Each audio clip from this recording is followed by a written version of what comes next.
Oh, okay, I thought he was off as well. Any disclosures of interests? None received correspondence. Anybody wish to disclose at the moment? Fine, thank you. Only that there's one item which is mentioned under the monitoring officer's report, which involves me. Can you use a page number? Not off the top of my head, but Okay. I'm sure I the think I know officer what- can. yeah. I'm not monitoring. We're talking about the members that were put in front of the standards panel. Yeah, Okay. I don't know that it's well, I suppose it is an interest. I don't know. When we get there, we'll have a look at it, but I just thought it was a non-pecuniary person. Just because you mentioned it, I don't know.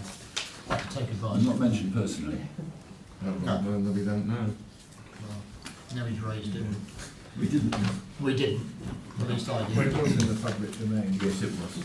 It would be wrong of me not to mention it, I think, and assume that nobody knew. That's not the way that it's meant to work, is it?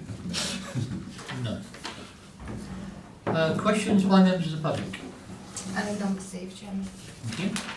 Questions from members of the council? None received. Thank you. So we've got the monitoring officer's report, which is pages 5 to 10. I'm assuming you've read it all. The Standards Committee last received a report of complaints submitted the monitoring officer under the member code of contact in January 2019. This report summarises the complaints received. The last report also updates the committee on a number of matters. Recommended the Standards Committee receives the report and makes any observations on it. So we go on to observations.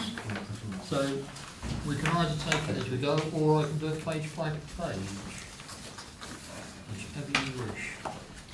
Chairman, if it assists as well, obviously with Mr Taylor being away, I think I will take this report, any questions on it, and Fiona, the next report as Deputy Monitoring Officer, so if there are questions about the detail, then Thank you very much indeed. Over to you. So I think so this is obviously the annual report from the monitoring officer. Members new to the committee will they'll be aware that the monitoring officer makes a report to the Standards Committee every January, setting out, as you'll see from paragraph 4.3 onwards, details of obviously anonymised details of complaints received, how they've been dealt with, the kind of categories, if you like, that those complaints tend to fall in, will be the code, the various code categories. Moving on to details of consultation with the independent person and reflection on how that's gone, and also some update regarding the process for the current and new appointments, and any further comments and observations on complaints. So paragraph 4.3 says there were 9 complaints between January 19 and now, 2 relating to town and parish councillors and 7 relating to borough councillors. The 2 complaints regarding town and parish, one was closed, the complainant didn't respond, and that happens fairly often. One was informally investigated, and it was concluded there was no clear evidence of a breach. Complaints about borough councillors, 4 were closed, either because the complainant chose to withdraw their complaint or because they did not respond, as I said previously. 2 were informally investigated by the monitoring officer and subsequently resolved informally. And one's a live complaint which is being taken through the informal process at the moment. And just for point of reference, there's an informal stage to the monitoring officer's investigation process and a more formal stage if it's necessary to go there following the informal stage. The informal stage is almost always coupled with consultation with the independent person or one of the independent persons from the group. You'll see at 4.6 to 4.9 that Robin has set out the basis of the participation in the joint recruitment process with those honourable authorities there around Surrey for the new panel for a 4-year term, commenced in May 19. So they were advertised across the 7 councils, and consideration of the applications from 4 of the current IPs and 3 new applicants, and after interviews of 3 new applicants, the monitoring officer recommended to the Standards Committee, as you'll remember, that 7 independent persons be appointed for the 4-year term.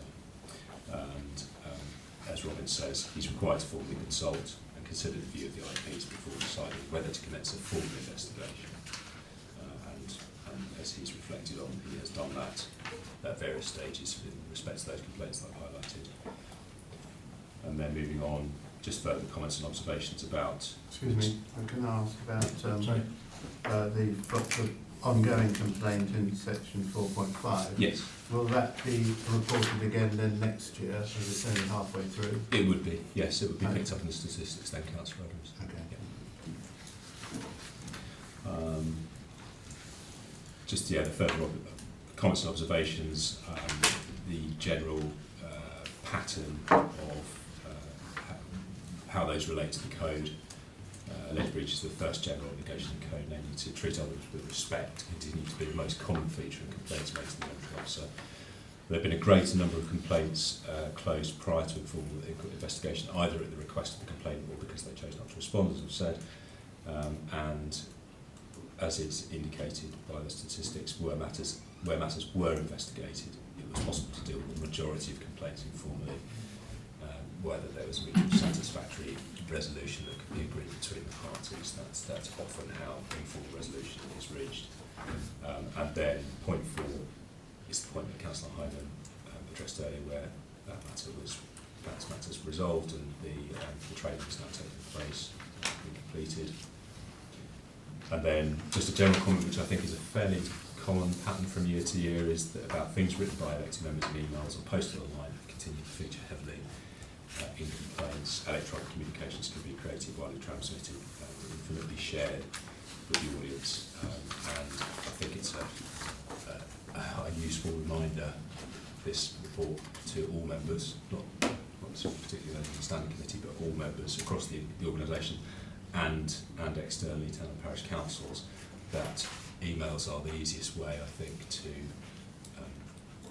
find yourself the subject of a complaint, or to find yourself in difficulties at times, or other difficulties. And just to say that the statistics above don't include cases where individuals have consulted with the monitoring officer but not been the subject, not been about a complaint. So monitoring officers, deputy monitoring officers, we very often deal with general advice, be that to staff and to elected members, about the code of conduct for members, code of conduct for staff, any kind of interactions between members and officers and between members, and that's obviously confidential and sort of day-to-day advice. So I hope that helps. There is a note there about the number of gifts and hospitality declarations this year, but it's not high, nothing significant. Could I just raise a question on that? You put gifts and hospitality in here, and there's no reference in here to whistleblowing, and I would have thought that is relevant to complaints and other things. We know there's a whistleblowing policy, but nowhere do they ever report the fact of how There is many a paragraph later on, isn't it, under the back of the paper? how many cases are actually heard. So there's no view. In fact, we didn't go to audit committee, and it isn't part of Robin's report. It would just be useful if there was a paragraph. There are some reference to whistleblowing policy, to the council's whistleblowing policy in the comments attached to the item on the next agenda. Yes, there is. The appendix, and some references, I think, to whistleblowing within actually that committee, the Committee on Standards and Public Lives report. I will check for you, Councillor Gray, but I expect that the expectation is that reporting on whistleblowing would if anywhere, be reported into the audit committee. It doesn't. We'll take that away. But I think it would also be useful here is insofar as it's just a gauge as to what's going on. I don't think it's anything else, but I would like to know whether it's being used at all, not at all. We'll take that. We'll take that away, and it is a fair comment that there could be a whistleblowing complaint regarding a councillor. That's perfectly feasible. Or the council. Yeah. Councillor Hyman. Thanks. Yes, it's I've got a concise report and it's clear in what it says, but I'm not entirely sure of how useful I feel it is. And I think that's perhaps following on from what Councillor Gray has said, that what am I learning from it, and how can we improve? Presumably, it's our task to improve the standards. If I go back to the beginning and sort of start at the beginning of paragraph 1.1, it says updates the committee on a number of matters that fall within its remit. I sort of realised when I was reading that I don't really know what the remit is, even though I've probably read the Constitution more than most people on this side of the table. Perhaps I haven't. We won't debate that one, but I'm not entirely sure I understand the purpose of the Standards Committee in what the Council defines it as, rather than what as we might like to think it is. I don't think I've ever had any training on the Standards Committee, and I don't know whether there is. So I don't know whether it's within the... I don't know what exactly falls within our remit. It might be useful for us to perhaps have a very brief... I'd expected the Managing Officer to be able to give us a very brief update on what his role and what the committee's purpose is. I mean, obviously to uphold standards in some way, but is it to uphold the Constitution? How far does it go? I've got some specific questions in relation to that. I mean, is there a duty of care in the decisions we make, particularly within this committee?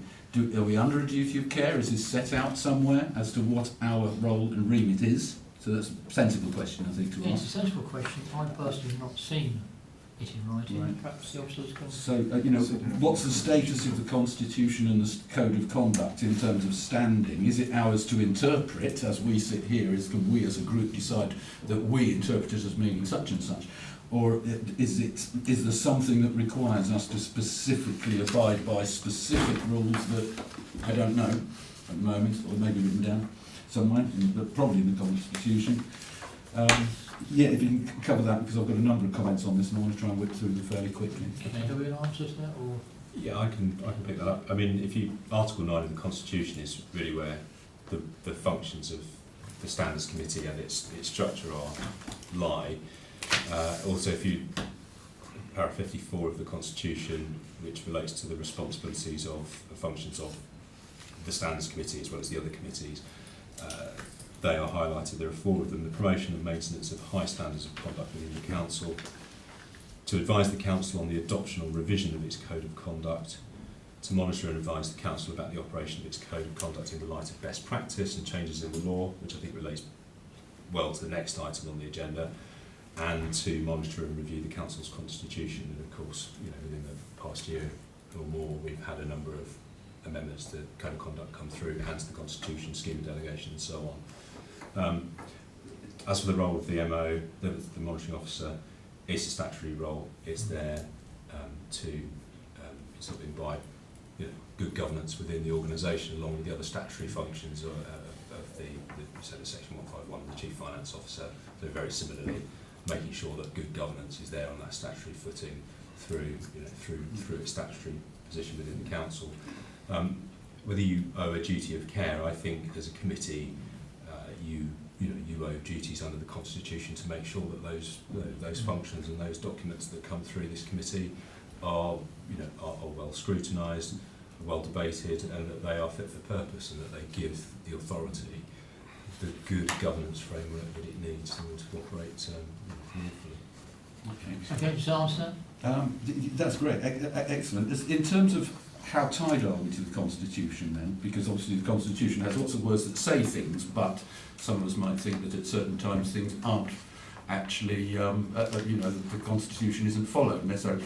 Particularly, personally, for instance, there's a section on there which on good decision making, and it lists the information you should have and all the rest. And I see a lot of decisions being made by people where in planning committees, if you're not there at the beginning, and if you haven't read your papers, presumably, or it ought to be like that you're not able to take part in the decision making. And I think that should apply across the board, actually, to all the decisions, because I find there's a lot of places where a lot of people, we're all pushed for time, but a lot of people don't necessarily read all their papers, and we're allowing decisions to be made blind very often. I'm concerned in this council. I'm sure other councils do as well. It's probably just the way of the world.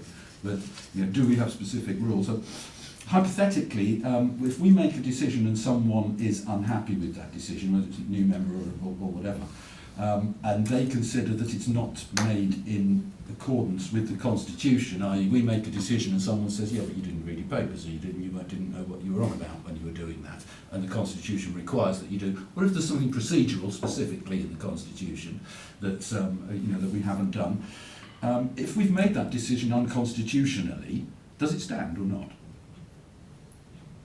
would we have taken? In principle, if you make a decision unconstitutionally, does that decision stand? So are we free to act So first of all, like somebody's we going to have want? to challenge it. I'm not quite sure where we're. Constitutionally, making a decision, how you prove someone hasn't read all the papers and skimmed. No, but if it's procedural, But let's say. procedural, I mean, it's in anything in a quasi-judicial capacity, and planning is one of them, and licensing is another. Clearly, if you're not there for the whole meeting, you cannot be exercising your discretion properly. You're being unfair on one side or the other, which is why we have a rule that if you're not there at the beginning of a planning application, a particular planning application, you can't be involved in the decision making at the end. You can take part in the debate, but you can't vote. And on the procedures, we have the officers to guide us. I mean, in planning and all the other committees, Yeah. the officers there to make sure that we do follow procedures, surely. I'm just reflecting on, obviously been here a lot. I've been here a long time, as capacity as deputy monitoring officer, but as a lawyer within the council, and a number of experience as chairman of third parties complaining about decisions being made where perhaps there's an interest, an undeclared interest on the part of a member, or a procedural inadequacy and so on. And of course, the threat is usually judicial review, and that I've dealt with a number of those, many of them, and often those complaints are made to the chief executive and to the monitoring officer. They can't go hand in hand. So I mean, that's the avenue really. If a decision is made and people feel that it's not been made in accordance with the law or the constitution, then that's the avenue. So they have to go through the courts if we. Yep. We don't have a system. They need to go through yes, the that- complaints procedure, yes. It's all in the Constitution. Well, because if you don't follow the constitution, then you have to challenge. That someone would have to challenge it. Yeah. Yep. We as a Correct. standards committee have no say over whether that is. Whether, do you know what I mean? I'm just looking at how far does our remit go. So that's not for us to decide. I think we set the rules within the national framework. We set our own protocols, and we're not the policeman, but if somebody does complain to the monitoring officer, as in this report we have before us, most things are dealt with by the monitoring officer, and we as a committee don't even know about them, which is the right thing. Until we get the statistics. Until we get the statistic. That's why when I was chairman I had no idea how many complaints were being made and whether they were going up or down. Hence we have an annual report. The only time the committee knows that there's something afoot is when there has to be a hearing, and that doesn't happen often. Chairman, is that not a concern that it's very difficult for us, therefore, to learn from experience and to, I mean, obviously the monitoring officer knows, and certain other officers will also know of what's happened, what complaints have been made, what people are saying about the council, and how these things are being resolved. First thing I would Unless say is that somebody's got to. we have very few numbers, so to learn from a very few numbers to start with is difficult. Second thing I would say is surely the officers, if they saw a trend, would bring something to us to say, hang on a minute, we have a problem. And there is. There's been 5. And we have, this report helpfully reminds us that most people complain either because they're being disrespectful or they foolishly write an email, but maybe both connected, or send an email and are perhaps not careful enough as who they CC it to, and that has produced problems in the past, and it's still being highlighted. Hence the use for an annual report, because we as a committee are kept quite rightly in the dark, and we let the monitoring officer deal with it unless it reaches committee hearing stage. But that's why we have an annual report to tell us what is happening, and this report tells us that in fact in this year that's passed there's been fewer complaints, I think, than the year before, and largely small and largely resolved by the monitoring officer without having to have a formal process. So that's why we have a report. Absolutely, Answering your first question. but just to take up the point of the chairman's that we probably can't learn much from limited numbers, I would have to say, where's the evidence for that? I'm sure we could learn from the things that people are complaining about. That's the only thing we can learn and improve from if we know what the problems are. But Yes, you are right, but On the other hand, the fewer complaints you have, which is good news for Waverley, obviously it's difficult to learn because 3 or 4 complaints mean that they could be in isolation. Absolutely, absolutely. But I would certainly accept it, if a resident said to me, "What's the point in complaining? It never comes out with a, you never get an outcome or whatever." Why don't people? There may be a reason we're not getting lots, and if we're just saying no, we don't. The system doesn't allow to learn from it. Well, I have to accept that as a councillor. That's the system it is. Maybe we should change it. Maybe we shouldn't. But I'm not saying we don't learn because the officers will bring to us anything that is connected. That's exactly what we said. But there were only 7 last year, and none of them are. Well, there's one ongoing, so we don't know. But 6 of those would come to us because we wouldn't learn them because they were either withdrawal or absolutely. resolved. Absolutely. So we shouldn't know. The point is that we're councillors, and to some extent, the system accepts that people make mistakes. People are bound to make mistakes. And we as councillors are here to make sure that if an officer makes a mistake, then that doesn't infringe upon the rights or whatever of our residents. And whilst mistakes may be very rare, we still have to make sure that people aren't being misinformed, aren't being mistreated or whatever. And I'm saying, how can we do that better? How can we learn if we haven't got the information? We'll stop at that now. Maybe it's a debate for another day because we don't want to hear all night. Just to clarify that these are complaints about councillors, not complaints about the council or officers. So they are specifically about individual councillors who, in the main, the complainant feels the councillor, and that includes parish councillors, have been disrespectful in some way towards them. So the learning from that point of view for councillors is to not, to mind how you phrase things in emails. Absolutely, but it's not always the case that it's about that maybe the majority of them people aren't being treated with respect and residents feel and they're making a complaint. Thank you. If we can move on. Well, hang on, Councillor Gray. Could I come back on something? 2 things have been said. One is what our terms of reference. Article 9 is very clear in the Constitution what the stance, commitments, terms of reference are. And in fact, it doesn't embrace that much when we make individual decisions. It's mainly to promote the standards, to review the standards, review the Constitution.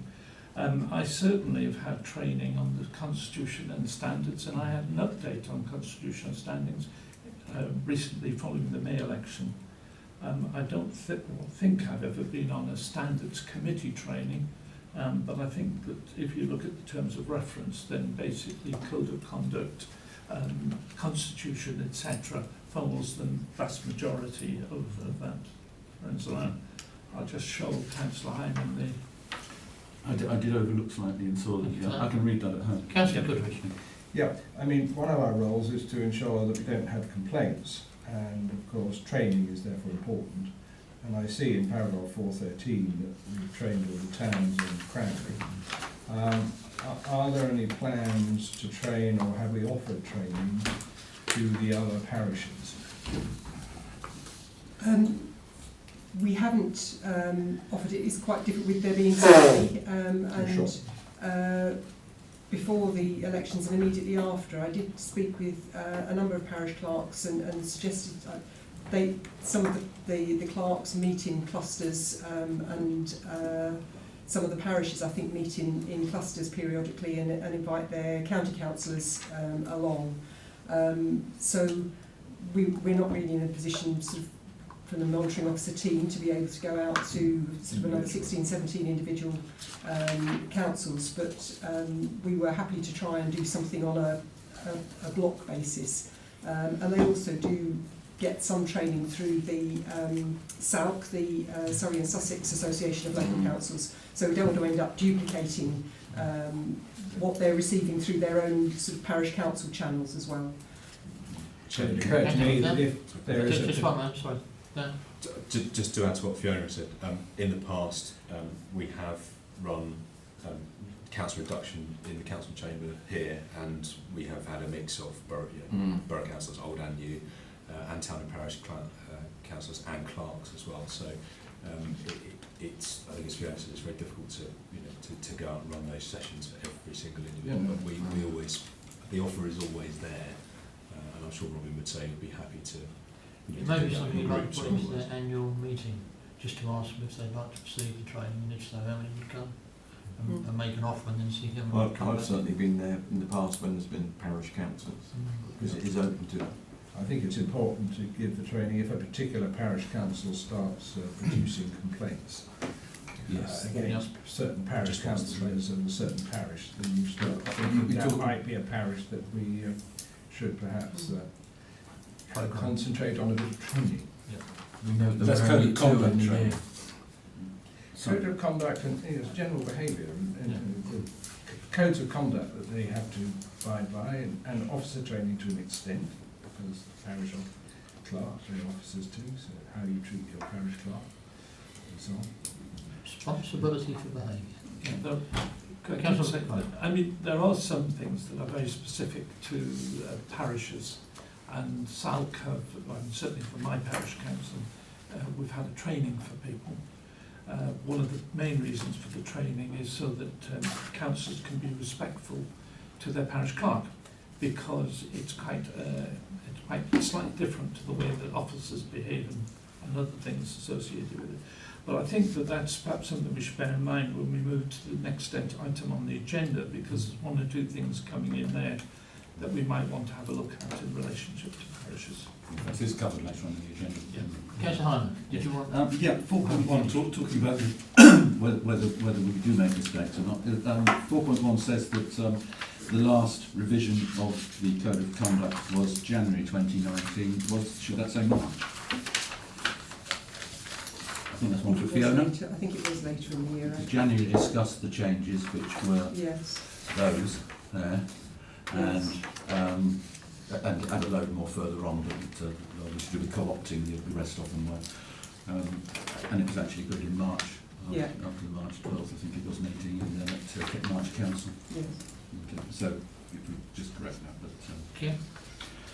Any other questions? there are a lot of issues through these, throughout this, which is, let me move on to, actually I've covered a few of the bits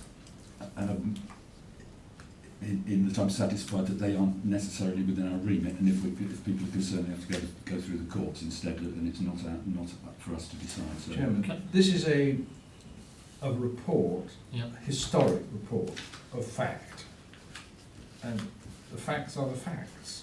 Yes, but I've No, if- just shown you that one of the Okay, facts wait, aren't wait, the facts. wait, So yes, if we Let's make have it, arguments, thank you. Councillor Hyman, can I suggest that as you've obviously taken great detail in going through this, and you have more knowledge than I do, because obviously I wasn't here when this was done, can I suggest that perhaps it would have been helpful to circulate it first to the officers, just to point it out so we could have had some corrections prior to the meeting? Because I don't know how many people here would have been here when this happened. I can't comment because I wasn't here. So perhaps you could take it on board to circulate it to the officers prior to, so that we can get it corrected before the meeting. Otherwise we're going to sit here for no particular reason. that's one item which is a matter of correction, and it proves a point. That you're presuming that I'm going to pick up lots of typos in this, which is not my intention, and which is not is not the case. Well, the next issue, if you move to 4.4 and the second bullet point, 4.4, Chairman, you'll see that the last sentence is the local government ombudsman considered the complaint but concluded that he should not investigate because there was insufficient evidence of fault by the council that would warrant an investigation. The issue here, of course, is that the council is a very powerful body, and if a member of the public makes a complaint against the council or a councillor in some way, the council, for a start, if it's a councillor who is in the administration or whatever, I think you know what I'm saying, is not going to give evidence against itself. The independent persons, whilst we do have a lot of independent persons to choose from, they don't generally have any expertise, and they rely upon the council advice. So whether things That's not right. Chairman, so the process that I mentioned earlier, which took place in 2019, those roles are advertised, and there is an application process and an assessment of those applications, which takes on board their experience in these matters, and actually a number of them, have specific experience. In fact, you know, I wasn't involved in that process last year, but I think Fiona will be able to confirm that they do have experience in this area. So I don't think that's a fair comment regarding independent persons. Also, Chairman, just on the point of order on the item that's being referred to, it wasn't those, it was the local government and social care ombudsman who was very qualified. I think, Councillor, you seem to be just misinterpreting some of the words that were put forward. No, I'm looking for how we can make sure that this committee is doing the very best job in accordance with what our remit and what we should be doing, so to understand the remit and understand what we're being told.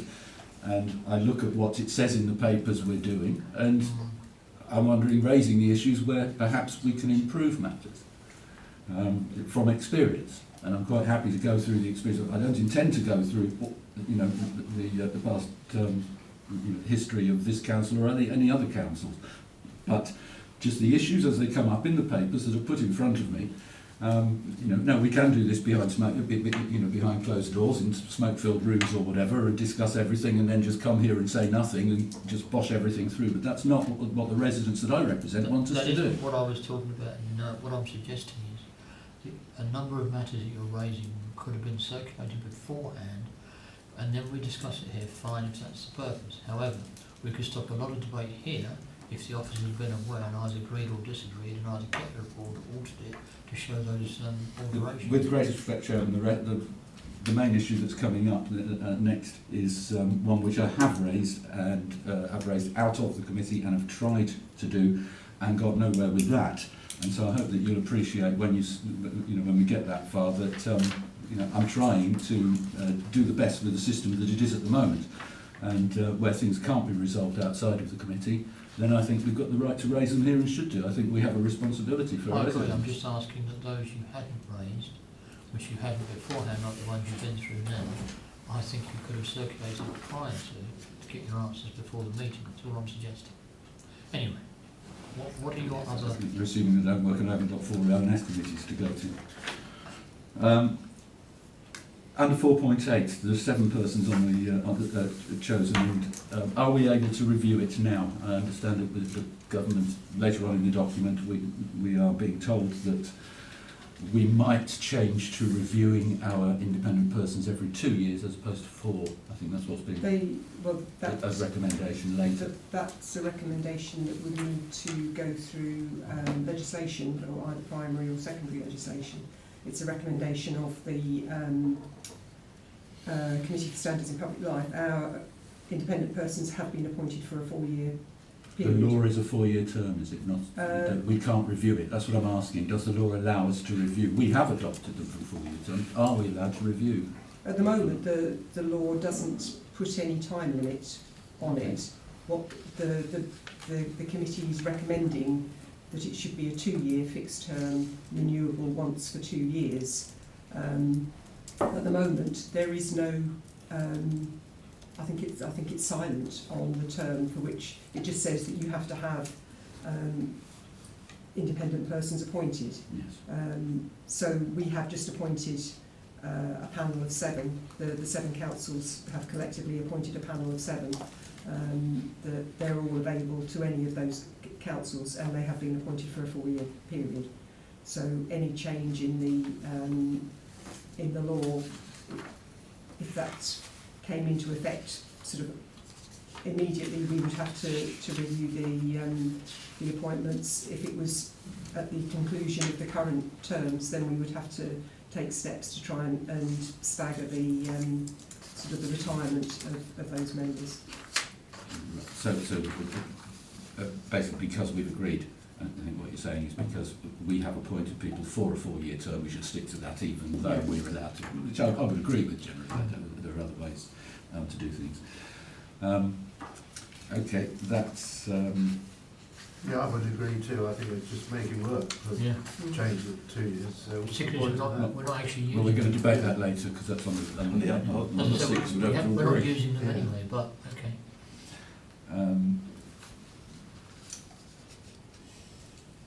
Sorry, okay, let's I'm just going through which things I don't really need to. There were the only thing that I'll say on item 4 point 10.4 is that is only one side of the story, so to speak, and the final sentence, which says the recommended training was subsequently undertaken by the subject member, referring back to what it says, they instructed the monitoring officer to arrange training for the subject member on member officer protocols and working relationships. Those two paragraphs do not sit together with my recollection. I can't comment on that. The items that were, so the recommended training Yeah. was Are you crossing into your own peculiar... only that I'm saying that, you know, we've got documents in front of us which aren't necessarily, I don't want members to go away thinking necessarily they can take this as Hang right. on, Councillor Hyman. I'm trying to get officer advice here because I'm worried where we're going on a personal matter. No, it's only a matter of fact, it's not a matter Well, of... I'm just asking for advice. Hang I on. think that as far as the monitoring officer is concerned, that is factual. As the subject member, you obviously have a personal perspective, and you declared your interest at the start of the meeting with regard to the commentary in the report that dealt with the hearing.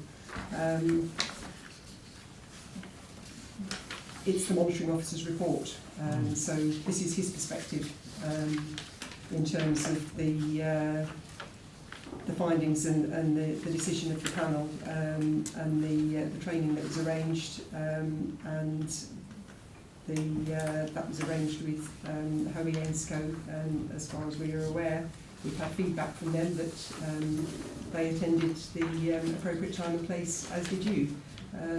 So I was referring to the content of the meeting there, which is basically being said in here that it's one thing, but okay, I appreciate we won't go into that in great detail now, and I can raise that outside of the meeting if I particularly wish to.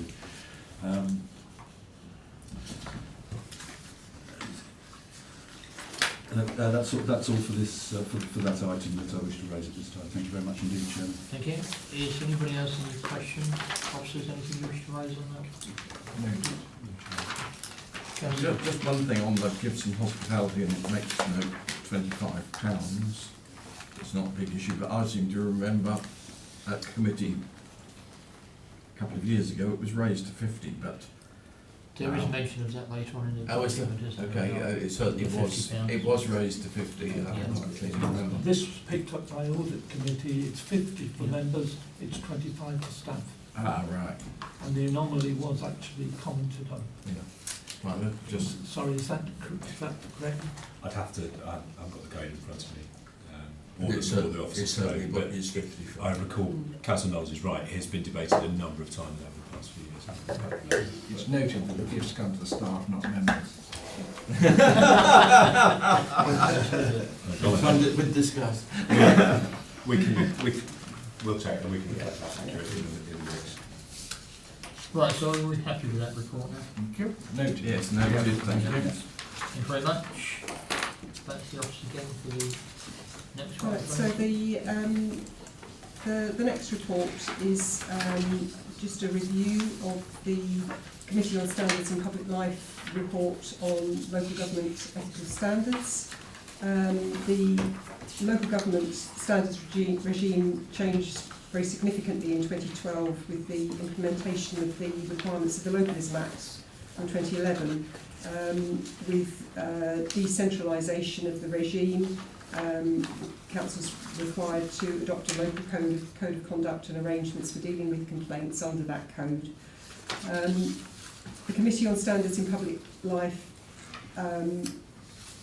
undertook at that time that they would carry out a review in due course, just to assure themselves that the new decentralised arrangements were working appropriately.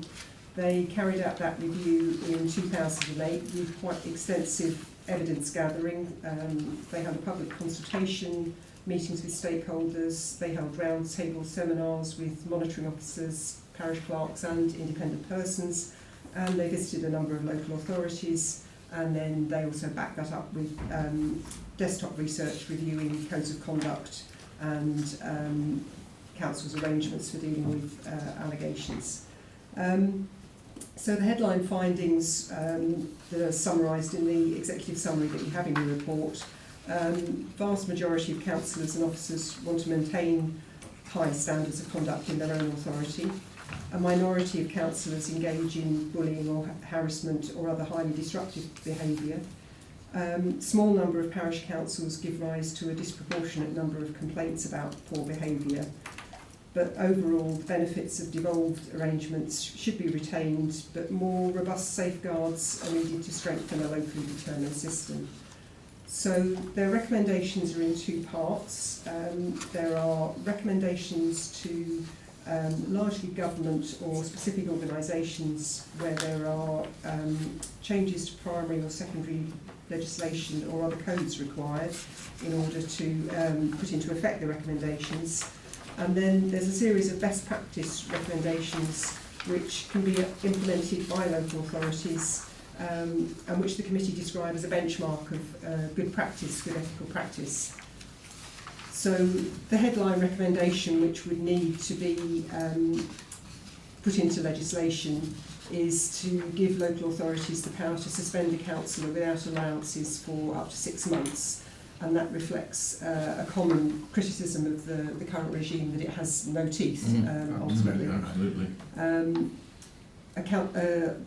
A councillor who is suspended would have a right of appeal to the local government and social care ombudsman, who would then have the power to investigate allegations of codes of breaches on appeals. At the moment, the local government ombudsman would only investigate the procedures for around a complaint. So, for example, the monitoring officer has taken too long in dealing with a complaint, but they wouldn't actually look at the substantive complaint. There's also a recommendation that the current criminal offence relating to disclosable pecuniary interests is disproportionate and ineffective and should be abolished. So there's a little bit of sort of stick as well as some relaxation or some benefits. So I don't know if anyone wants to ask any questions about the sort of the more general elements before moving to Annex 3, which sets out, or Annex 2 and 3 I think it is, which sets out in Annex 2 the recommendations, and there are some of those where we've provided a commentary, although they would require legislation in some cases, equally in some cases we're already partway there. So the suggestion that there be an updated model code of conduct, we understand that that is already being worked on, being drafted, and Hoey Ainscoe are involved in that drafting process. They're talking to parish councils, they're talking to monitoring officers, and getting input into what sorts of things should be going into that. There are some specific suggestions within the recommendation, particularly around definitions of and examples of bullying and harassment.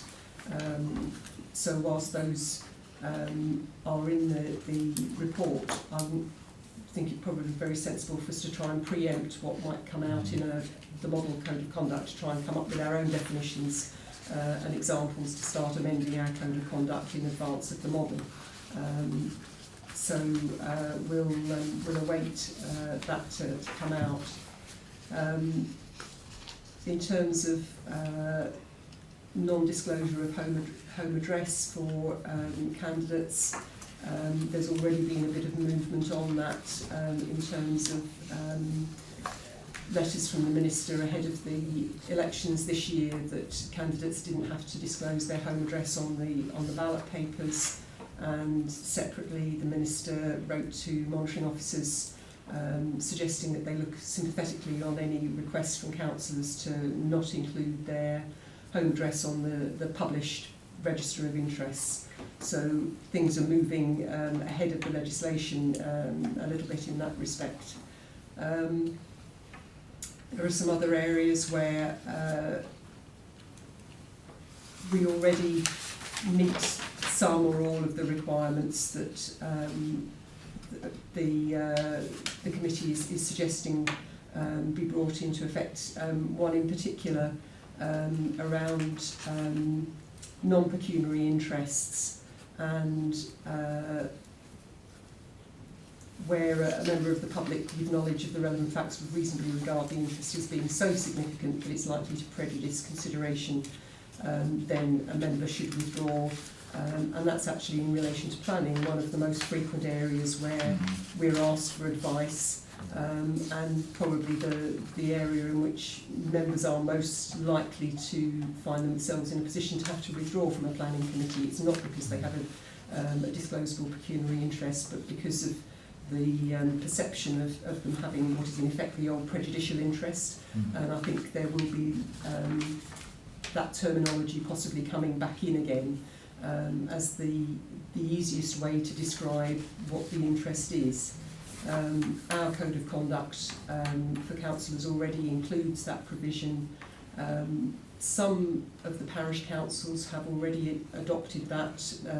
Most of them mirror our code, but not all of them do, and that creates a little bit of confusion both for the monitoring officer and particularly for dual-hatted councillors on parish councils if they haven't adopted that as to which capacity they are operating in. So some standardisation of that would be very useful. We would welcome that.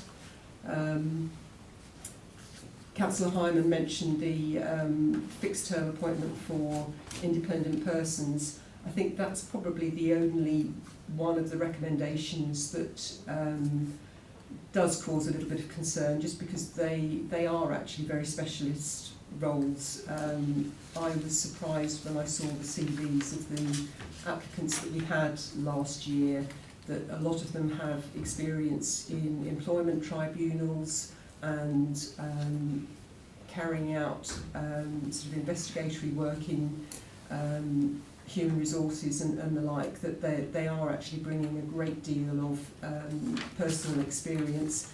It's unpaid, so it's a voluntary role, that people aren't queuing up to do that sort of role, and to have a turnover of sort of potentially every 2 years, if not 4, could be quite challenging to find independent persons that meet all the requirements for being independent. So we have a few concerns over that one.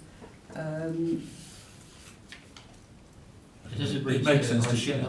Yeah. But after 2 years, then that's it, they finish completely. It would be 2 years with an option to renew once. for once, Once, for so a maximum of 4 years. Oh, I see, so Yeah. a fixed term of 2 years, renewable Yeah. once. Okay. Yeah, sorry, Councillor Knowles? Just generally on the whole document, because it seems, having read it in detail, these are recommendations from a committee of Parliament to government, and will need a lot of primary legislation to implement these changes. So it's not a matter that for us to comment on, it's whether it happens or not is a matter for others. And there's no consultation on this going on. There's no mention of any consultation, so we can say what we like, but it won't make the slightest difference. Is that correct? I think there will be, if it goes, for it to go through into legislation, that there will be the usual sort of parliamentary processes and scrutiny of whatever sort of local government act this would become attached to, or revision to a localism act. But that'll be at a later time. But that will be later, and probably post-Brexit. Yes. That there have been sort of other matters preoccupying Parliament of late. Because I know it does say to note, so Yes. Councillor Adams? Well, the only comment I was going to make in respect to the 4-year term is that it might be appropriate to actually have half of them a 4-year set and the other half 2 years in for the other. That will provide some continuity across the whole period, won't it? So if you elect one in the next, say you now say, right, we'll have half of them go for re-election in 2 years, and they do a 4-year term, and then there's the other half automatically come up for re-election or whatever after the 4 years, which is 2 years into their term. So that way you would have a good continuity of the people available. Yes, it's sort of staggered terms. Yeah. Staggered terms, yes. Certainly The other, goes in the way the other with it. only other comment, do we have detailed enough descriptions in our, in respect of, I mean, harassment, to be honest, is fairly obvious, but in respect of bullying and disruptive behaviour, they're very open comments really, because, I mean, for instance, if somebody sees a situation where they don't believe that somebody is perhaps operating as effectively as they should be, and they've already been through the management team within the council, and then you see it happening again, and you make a fairly robust comment to that officer, would that be regarded as bullying? Do we make the rules? Who knows? Well, that's what I'm saying. So, do we Councillor have... Evans, I think just looking at the code, it talks about you mustn't undertake any action that could be regarded as harassment, intimidation, and/or bullying by member colleagues, officers, or members of the public. I think those things are. I mean, there's a lot of the impacts within the code they are subjective, and it's not going to be. I don't think it's going to be easy to say X, Y, and Z. You know, an objective. This is an example of bullying. I think it's going to be about. Some people will feel that that's bullying and they are being harassed. Others might say, well, actually, that I can deal with that. Yeah. It's going to be on a case-by-case basis. Some people are going to react differently to where they're treated. So. We used to use the average man on the street, for example, how he saw it. Well, perhaps I would think the average man on the street is more robust than in fact some people are. Councillor Barnes. Thank you, Chairman. If we can speak about the report generally first, rather than go into the details, because I think what members have said about it being largely subject to the government legislation is true. Some of the things aren't, and I think we should address those here tonight and look at those here so that we can give officers a steer. I'm a bit concerned about the main concern in respect of the power to suspend. I think that may be seen by residents to overturn democracy in some way. There's a risk, because at the moment, if you're elected, democracy says that you're a councillor and you are given the opportunity to be an effective councillor for the 4-year term, unless you resign or whatever else might happen, die or whatever. And the power to suspend there, is something which would need to be very, very carefully done. But hopefully that's something for the future, and we'll discuss that another day. But I do think that should be of concern, or would be of concern to residents in terms of just democracy. We're here as elected members. I think you sign up for the code of conduct. If you offend against that code of conduct, I thought the average person would expect you to be punished. But anyway, we'll discuss that. MPs are suspended. Yep. They can be, indeed. My own concern is the unnecessary delay, but I want to make sure I've got my facts right, because I don't want it to look as though I'm making any criticisms. I'm just stating facts, and I hope people can respect that. This came before the Standards Committee last March. Sorry, what did? This item came before the Standards Committee last March in virtually the same form, almost exactly. It says at paragraph 2.2, Chairman, committee may wish to authorise the monitoring officer to take steps that are closely tonight to ensure compliance with the best practice recommendations and to report to the committee as appropriate. When it came forward last time, I think I'm correct in thinking that it wasn't just best practice recommendations that came forward to us. This is slightly different. It's had a part of it removed, which is the definitions of the Nolan principles. Okay, good. Where have those been removed from? The report, the officer report, or the CPSL document? Yes, the CSPL document was page 5 of last time it came around. I've printed copies if people want to know what was on them. It's page 5 was there, and what was recommended last time was that these are adopted. In fact, what CSPL said was they want councils, authorities, to put these into their code of conduct, along with all the bits at the end, and look at it in 2020 so that they could assess it. They wanted our feedback in 2020, so these came out at the beginning of last year. I think the situation was that we already had a recommendation that had gone through in January that you might recognise that from last January's meeting, one or two of you, that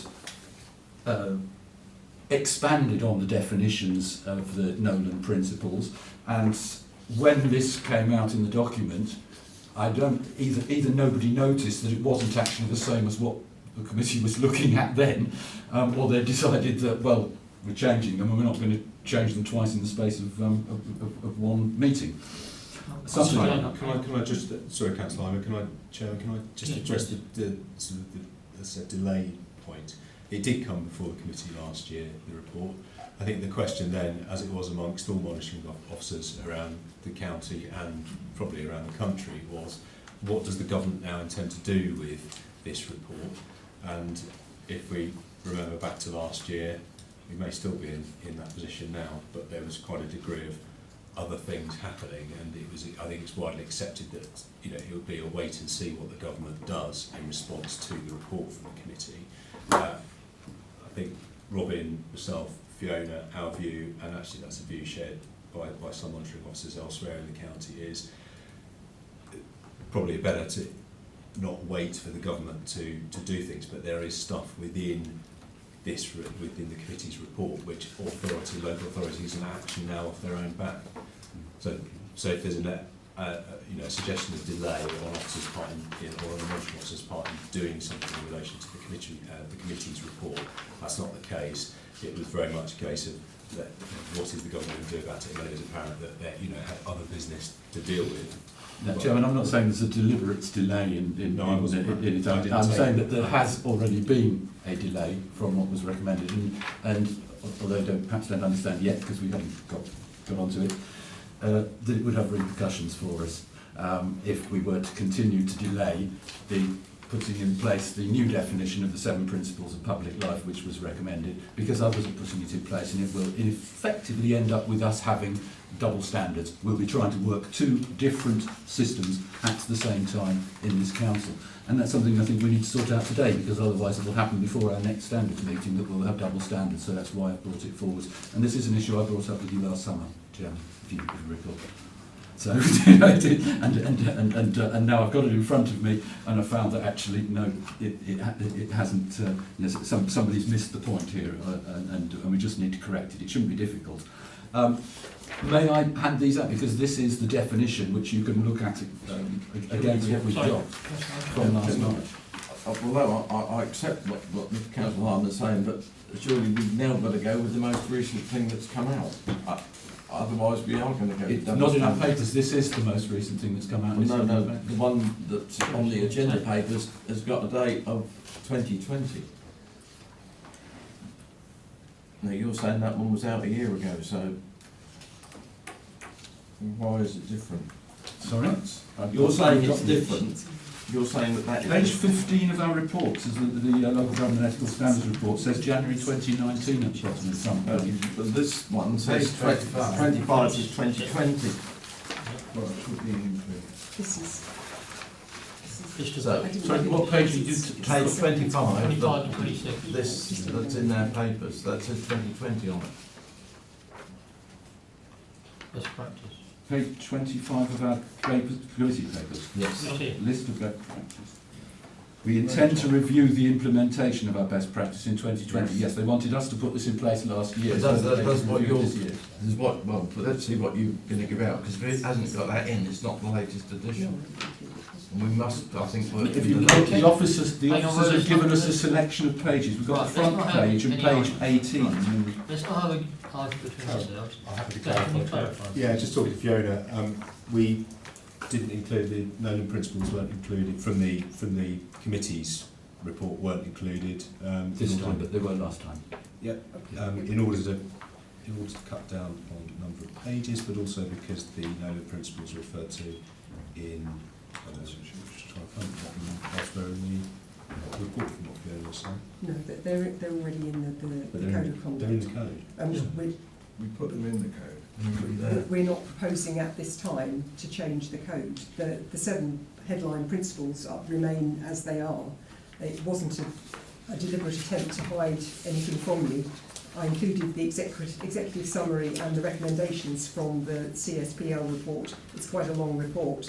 There are other things that I didn't include as well. I included the link, it's there online for any members who wanted to go and see it. So I wasn't deliberately hiding them from you. I accept that the wording, the descriptions of the 7 sort of bullet point headlines have changed slightly. They can be picked up in a future iteration of the Code of Conduct. I think that's what you're getting at, is it? Not entirely. I'm saying I don't think we should delay. I would move that we do adopt these, because otherwise we will end up with what people might call double standards. And the reason for that, if I can hand these to people, there's a copy, so if you take one and pass it on. This is one of the page. This is the page that was in the March committee papers, but isn't in this time, where our officers have taken extracts from the report, which is a big one, and we don't want all of it in front of us. Last time we had this page 5, you'll see the bottom right corner is a page 5. Right, this time it hasn't been included in there.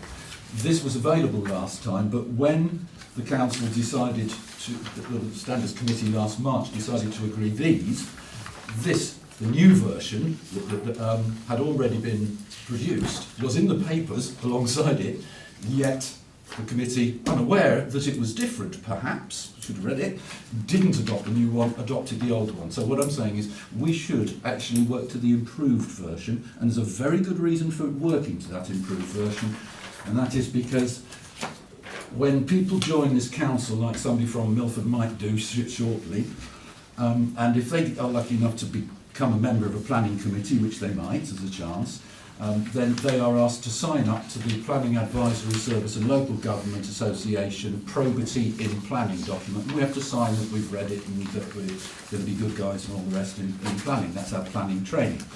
And if you go to the one which they have produced, 2019, that didn't come out yesterday, 2019, this is the new guidance, and presumably this is what we are going to be expecting them to sign up to, not the 2012-2013 guidance.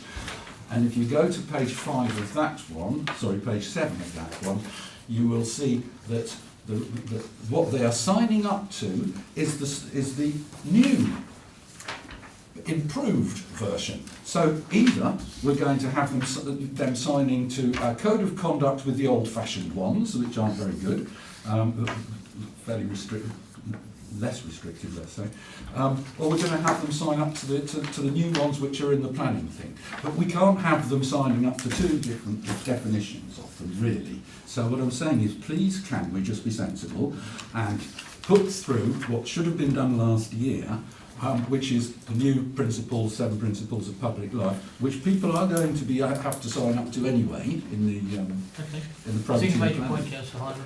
I now understand. Double standards, and thanks very much for listening. Thank you. But that if you'd have put that probity wrong with the planning first, I might have understood a bit quicker what you were saying. Now I understand what you're saying is there are 2 definitions in our own documents that are different. No, I think what Councillor Hyde was saying is that the version of the Nolan principles in the Code of Conduct is different to the one that's now in the committees, the Standards Life Committee. Councillor Goodrich. Yes, I mean, when we last went through the Constitution, we did expand the Nolan principles. I mean, the Nolan principles haven't changed. It's just, you know, how you interpret them, if you like. Yes. The 7 principles of public life have not changed. They're in our Constitution. The list of best practice, which we were looking at, of course, that's totally different. I'm sorry, Chairman. It is important that we have information which is full. If members would look at what I would also go on to say, if I could finish what I was going to say, what I would also do, if we're going to start doing something that's not on our agenda, we're going to breach our own constitution No, it's in our recommendation. And The recommendations to note. No, the recommendation is to note a government report, 90% of which, if not 95% of which, needs government legislation, and we don't know whether the government will legislate or it won't. We're not being asked to be consulted on it, and therefore there's nothing much more we can do than note it.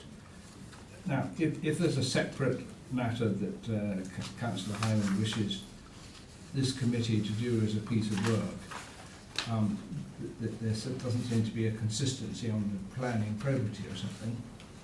The right course of action is speak to the chairman about it, who will speak to the monitoring officer or speak to the monitoring direct, and then we ensure that at the next meeting we put it on the agenda, and if we have to make amendments to our documentation, then we can consider it. But to be given by Councillor Hyman documents and said this is what we've got to do, I'm afraid I'm not prepared to deal with it on that way. Yeah. It's not on our agenda and we're a breach of our constitution.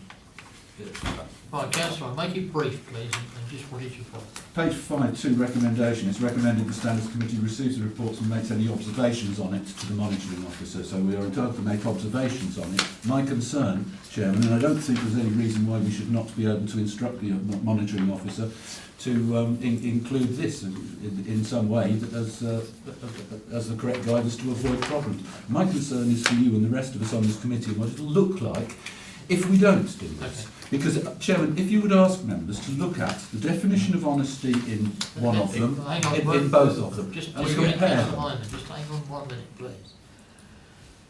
Dan, you wanted to say something? We're happy to take away and have a look at it and bring a report back on if that's Chairman, if that's what the committee wants on an amendment to the Code of Conduct.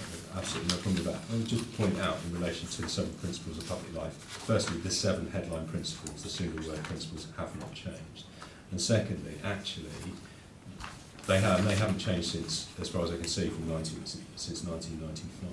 What Waverley appears to have done over time is to develop those to make them more detailed for the purposes of its Code of Conduct, to perhaps to assist members and to assist the members of the public in giving them greater detail and widening the remit under each of those headings. Because if I look at the selflessness one, for example, that's a single line under the Nolan principle. Holders of public office should act solely in terms of the public interest, and it's wider in the code. So I think that's what has taken place at Waverley and probably happened elsewhere as well. Moved into the next one actually, into integrity. In an effort to assist members and to assist the public in understanding. Yeah. Right. Thank you.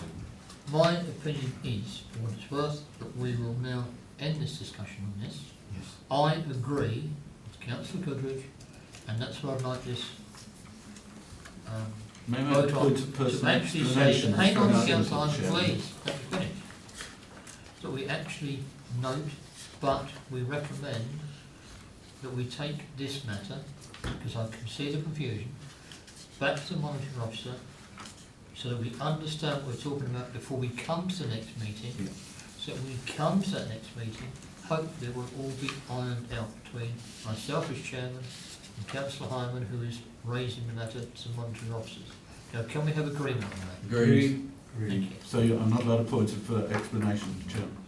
At the moment, You subject explained is it. closed. If you could please raise it outside the meeting, I will gladly sit I down raised with it you last and summer, Chairman. to sort out what the problem is and get it put right. If we have to call an extra meeting, then fine, we'll call an extra meeting in a short period of time so we can get it sorted. But tonight is not the time, because I'm like the others, I do not know the history of this. I cannot say my opinion tonight because I don't know this the honest answer. I need time to go around and reflect Chairman, and look at it properly. When I explained to you why we would Well- have double standards, you listened, and when you listened, you understood what I was saying. And now if you would listen, please, just for 1 second, when I say that what I'm advising us to make sure we change is the new guidance says holders of public office should be truthful. The old guidance doesn't say that, and it will look to some residents possibly as though we are simply again delaying a requirement that holders of public office should be truthful, and that's a reflection on all of us in this committee if we don't look at that. And that's why I brought it forward. While you're going through every word of that, I haven't done it, I must be honest in comparison. You have more knowledge than I have. I think you've got more knowledge than several others. We'll discuss it out of this as we've now agreed, and we'll bring it back next time, or we'll hold a special meeting, I don't mind which, once we've resolved those issues. So will you give us the opportunity, please, of getting together with the monitoring officers and myself to discuss the whole thing so we understand it. As I've said, we have agreed with that. Unless there's anything else, then I'm going to say... We just have a vote. We're only... Are we all happy with that? We've noted... Yes, thank you very much. Agreed. Thank you. Are you happy with that? Yeah. Okay. Just bring it to us. So the meeting is closed, so bring it to us and move on. Tried that one, John. Sorry? I tried that one, John, didn't I? You haven't ever raised it with me. I raised it with you in an email last summer, didn't I? It was the main issue that this hadn't been brought Yes, hang on. forward.